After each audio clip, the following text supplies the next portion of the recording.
अक्सर उनकी कीमत बहुत कम हो जाती है, जो अपना परिवार और अपने मित्रों को छोड़ देते हैं। नमस्ते दोस्तों, मैं अनूप तिवारी आपके लिए एक बहुत छोटी सी कहानी के साथ। जंगल में दो शेर ऐसे थे जो एक दूसरे के परम मित्र थे। एक शेर बहुत बूढ़ा था और एक शेर बिल्कुल जवान था, लेकिन उनकी दोस्ती बहुत चरम पर थी, बहुत गहरी दोस्ती थी। और साथ शिकार करते थे, साथ खाते थे, एक दूसरे के घर आना जाना था, मतलब पूरी तरह एक दूसरे को समर्पित थे, ऐसे दोस्त थे। लेकिन कहते हैं ना कि जब ऐसी दोस्ती होती तो लोगों की नजर लग जाती, और यही उनके साथ हुआ।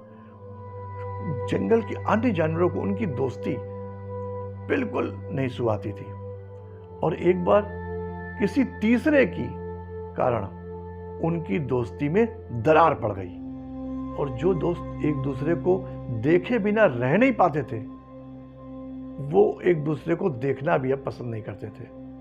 ना साथ शिकार करते थे, ना एक दूसरे के घर जाते थे, बिल्कुल उन दोनों के बीच तगड़ी अनबन हो गई। एक बार हुआ यूं कि जो बूढ़ा वाला शेर था, वो जंगल में किसी काम से जा रहा था। अचानक उसको 15-20 जंगली कुत्तों ने घेर लिया अब और उसको काटना शुरू कर दिया।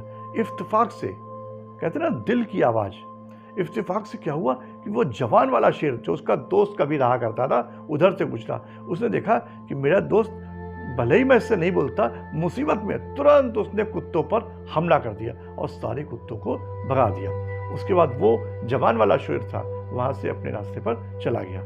ये बात एक तीसरा शेर देख रहा था। उसने ये कहा, जवान वाले शेर से कहा कि यार ये बताओ ना, तुम्हारी उससे बोलचाल है, 2 साल हो गए एक दूसरे की शक्ल नहीं देखे, एक दूसरे से लड़ाई है, बिल्कुल बोलचाल बंद है, फिर भी तुमने उसकी मदद क्यों करी? तो उसने बड़ा ही अच्छा जवाब दिया। उसने कहा कि जरूर ये बिल्कुल ठीक है कि हमारे भी विचारों का मतभेद है, आपस में बोलचाल नहीं है, लेकिन ये समाज में ये संदेश नहीं जाना, ऐसा संदेश समाज में नहीं जाना चाहिए कि कुत्ते भी उसका फायदा उठा सकें। मतलब समझे कि अगर किसी परिवार में, भाई भाई में, भाई बहन में या बहन बहन में कोई थोड़ा बहुत मतभेद हो सकता है, लाजमी है, सबके साथ हो सकता है, सबके घर में हो सकता है, लेकिन मतभेद ऐसा नहीं होना चाहिए कि तीसरा आदमी फायदा उठा सके।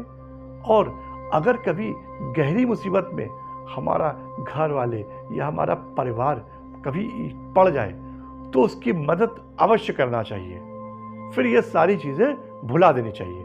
दोस्तों, ये छोटी सी जो कहानी आपको अच्छी लगी हो तो लाइक शेयर कर दीजिएगा और हमारे चैनल को सब्सक्राइब कर दीजिएगा। Thanks for watching Anoop Tiwari motivation.